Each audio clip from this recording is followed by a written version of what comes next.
Final એવો ઉનાળો પૂરો થયો અને ચોમાસાની શરૂઆત થઈ, એટલે લોકોમાં ઠંડકનો માહોલ બની ગયો. અને હવે ધીરે ધીરે જેમ જેમ વરસાદ આવશે એટલે લોકો મજા લેશે, વરસાદમાં નાહવા જશે, ભજીયા બનાવશે અને જલસા કરશે.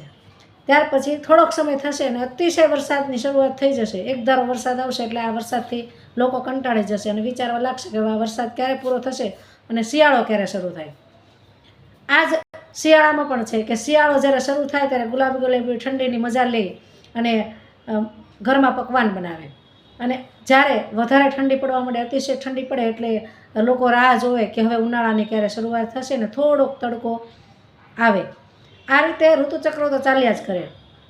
જીવન છે એ પરિવર્તનશીલ છે, એ બરાબર છે, પરંતુ માણસને પરિવર્તન તરત જ જોઈએ છે અને એટલા માટે એ કોઈ પણ નવી બાબતથી તરત જ કંટાળી જાય છે અને રોજ રોજ એને નવી બાબત જોઈએ છે.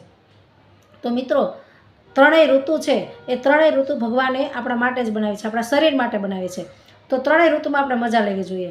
નહીં ચોમાસું, નહીં શિયાળો કે ઉનાળો, આ બધી વસ્તુ છે એ મજા લેવા માટે જ છે. તો તમને આ બાબતમાં શું કહેવું છે મને કમેન્ટ કરીને જરૂર જણાવજો અને આ ચોમાસામાં નાહવાની મજા જરૂર લેજો.